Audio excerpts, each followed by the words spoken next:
Hello and thank you for joining me, astrologer Patrick Arundell, for your in-depth monthly horoscope for December. Now, if you've yet to subscribe to my channel, I'd be honoured if you did so now. Please also check out my year 2021 special offer personal horoscope package. You can get the whole of year 21 and also the rest of year 2020 if you order this year. Plus you can get your character analysis, all based on your time, date and place of birth. This is going to give you searing insights. No two reports are the same. It's totally based on you, the individual. So please check that out beneath this video, and there is 30% off at this time. Hello Capricorn, and welcome to your December forecast. This month begins with the sun in a very reflective part of your situation. This is nothing new. This happens every single year. And of course, on the winter solstice, the sun moves into your sign, which is absolutely magical because you're one of the cardinal signs. So that first point of the last quarter of the year is a key time for you to really manifest your individuality. So the first 3 weeks of this month can see you in a very nostalgic mood. It could see you really thinking about people from your past, feeling quite sentimental. You may be looking back over what has been such an incredible year, hasn't it? I mean, my word. Astrologers knew, because of Jupiter being in full in Capricorn, it visits every 12 years, that the stock market always takes a tumble. If you go back through the records, it's very consistent for that. But having Saturn, Pluto and Jupiter together, and of course the North Node earlier in the year on the 12th of January, was such a major event. And then we had the Libra new moon, which ordinarily would see you raising your profile and going for it in terms of your goals and ambitions. That was in conflict not just with the cluster of the three in your sign, the posse as I've called them, but also in that opposition to Mars, which actually is a planet which works well in your sign, but it wasn't in your sign. It was in your sector of emotion, where it still is as we start this month. So the last 5-6 weeks have been, before the start of December, very challenging for planet Earth. But also over the last few years, we've seen a succession of eclipses going between your sign and Cancer, but that's all changed. So at the very end of last month, we had a lunar eclipse in Gemini, and that's really interesting for you because we also have the North Node there, which is kind of like the emotional direction of travel of us all, of person kind. And for you, that's very much about practicalities. It's about organisation and work, but also where we're of service, but where we help people as well. So lovely. But that lunar eclipse there reactivated an eclipse series which first began in 1984. So we're moving away from that series of bruising eclipses, the battle, if you like, between the pragmatism of your sign and the emotionality of Cancer, but both cardinal signs, so both leader signs. And my word, it's been some tussle. So as we come into this month, we have the energy from that lunar eclipse radiating through the first 2 weeks of this month. And I think if you are feeling a little bit out of sorts, below par, in a physical sense, don't exclude that there may be an emotional, spiritual or psychological component to feeling less than energized. Of course, it depends on where you're located in the world, but if you're in the northern hemisphere, less energy is coming up through the ground. So you may feel, especially with all the COVID news that's around, really a bit depleted. And also Venus, the planet of love and affection, is in a very sociable part of your situation the first 2 weeks of December. But I think you could find yourself thinking, well, who are the people in my social circle that I can actually really trust and count upon? Because I do feel that there could be an element of vulnerability around your situation as we start off December. This could be accentuated because Mercury, the planet of communication, moves into your 12th solar house along with the sun, and that can sort of in a very strange way, make it much more difficult for us to say how we feel. We can almost feel detached from people, but not quite find the spark to actually tell them. We can feel that we're remote from them, or perhaps they're remote from us. It can create a sense of isolation, that combination with the Sun and Mercury in your 12th house, despite Venus being in a very bubbly area through to the 14th. So what I would say, best way to deal with this is to try to embrace the more spiritual dimension of Christmas in terms of its olden way of how it used to be.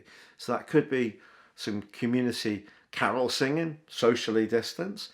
It could be making a contribution to a hospice, or doing some kind of charitable work for someone who's less fortunate. If your situation is quite challenged, it's trying not to be too down on yourself that things haven't been quite as easy, or that's completely inadequate what I've just said. What I mean is, don't be too down on yourself if the result of COVID has meant that your situation looks really bleak.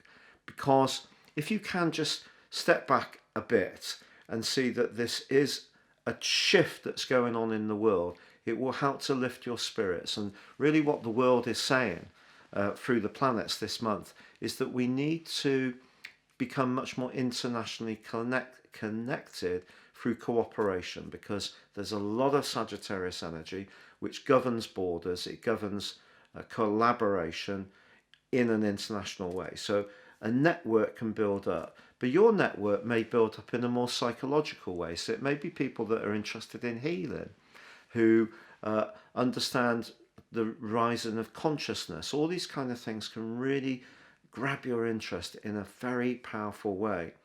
Now, in week 2, Mars, which has caused that mischief, and will do so again before the end of this month, sadly, but more of that in a bit, gets into a great angle with the Sun. So although the Sun's locked away in your 12th house, and Mars is in your 4th house of home and family, if you've been working on something behind the scenes to build something up, whether it's within your own emotional strength, awareness, or family ties, or it's a physical structure you've been working on, you really can see great progress in the first 5.5 months of 2021 and the last 2 weeks of this year. So that solar eclipse is terrific because it's breaking away from that very painful, bruising axis between your sign and Cancer. But for you, Sagittarius energy is the 12th house. So it is about knowledge. Knowledge, as I said, raising your consciousness in some way. But on the 15th, Venus moves into that area too. And if you have had a separation with someone this year in a romantic context, I do feel that going through Christmas time could be certainly poignant. It may be that you've lost someone in terms of their loss of life. And if that is the case, my sincere condolences. It could be that it's not directly COVID, but caused by COVID because treatment wasn't available, which is just so harsh. But if that has been the case, there has been an ending, whether it's something you've chosen or something with someone just because of health, I do feel that a very enormously compassionate part of your nature is going to come to the fore. I feel that you will see that not sweating the small stuff is going to be part of your new future.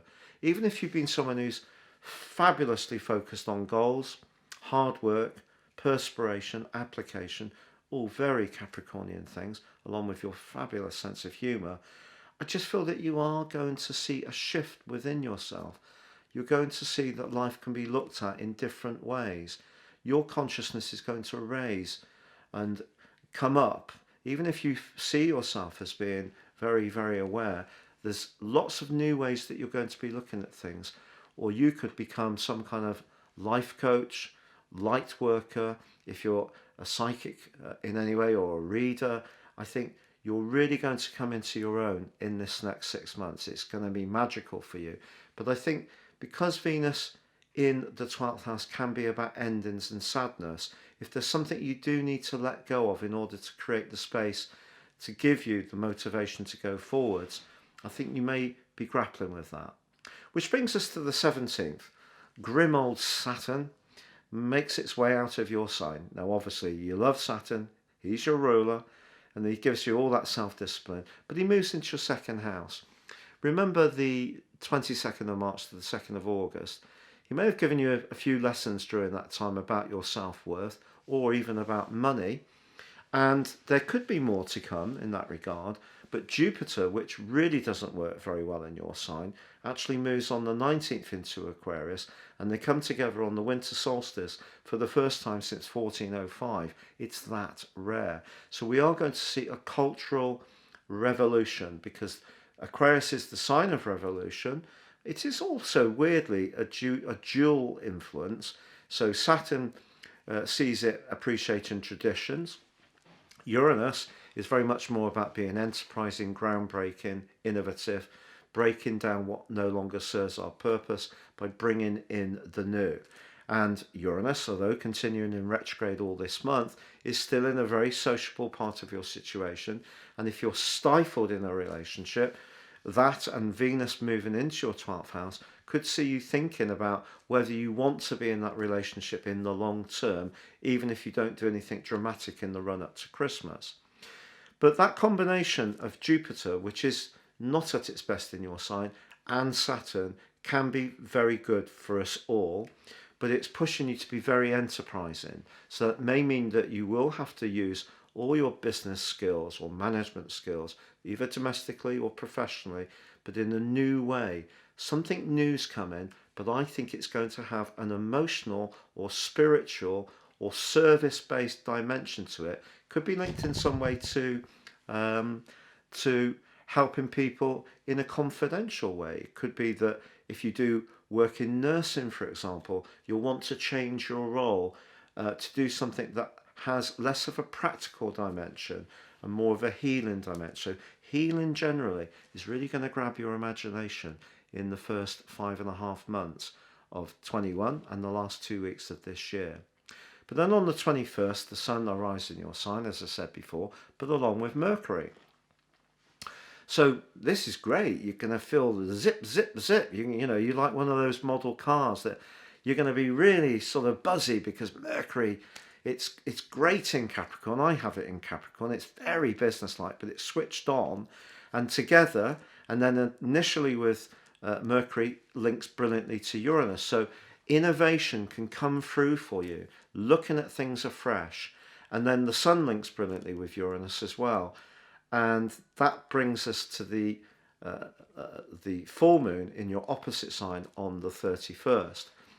But just before I explain about that, in the last 2 weeks of this year, we kind of get COVID's last kick in, if you like, of planet Earth, because Mars has gone forwards to the point where it comes back into contact and conflict with Pluto. These two are the rulers of Scorpio. Because Pluto's in your sign and Mars is in your 4th house of emotion, it could be around a home situation or emotional situation where you may feel that you have to be a little more, well, I'm actually being too diplomatic there. You may feel you have to be much more assertive. The key with Mars squaring Pluto, and obviously it's happened before in the previous 3 or 4 months, is that we're not too ruthless, that we make sure that our motivations, if not pure, are at least decent. So for sure, if we're not very happy with a partner, we have every right to assert what we want from the situation. But it's really important that you're not so forceful, that there isn't quite a lot of defensiveness built in there. So, you know, whether it's passive aggressive or full on assertiveness about what's not quite working for you, I think it is important to try to understand the power potential of Mars Pluto. It needs to be used in a very careful way. So if something isn't quite right, keeping a sense of perspective is going to be important. But I think Mercury and the Sun linking with Uranus could see you attracting or connecting with someone who's much more charismatic and much more in the moment, and someone who really gets the razzle dazzle that you can bring to situations in your own earthy way. And that person can really make your pulse race, So there could be a bit of a choice that comes in for some people, or at least a flirty interaction. It might not go anywhere. It could make your pulse race. It could actually do your confidence the world of good. But if you have a chance on something, I wouldn't take any shortcuts. I wouldn't be too ruthless. So even if you do, with Venus being in the 12th house, want to end something, try to do it in as careful way as possible. Which brings us back to that full moon. So in Cancer, and for you, that essentially could be that someone might not be so happy with you if you're being very single-minded, and might let you know about their side of it. So they may use Mars squaring with Pluto potentially in an inappropriate way. So as ever with astrology, it's not one-dimensional. We can't control how other people receive our messages, even if we try. But equally, it is a process where there's different players, different stakeholders, and that link between Mars and Pluto is challenging. It could have implications for COVID, to be honest, but I think generally for you, as you come to the end of this year, your consciousness, your interest in healing, your interest in humanity, your interest in sincerity is going to become much, much greater.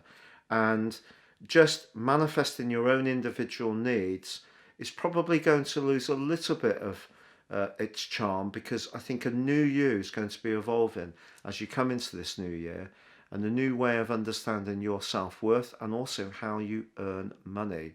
But for now, please stay safe. Have a lovely Christmas. Thank you so much for joining me. Good luck and goodbye.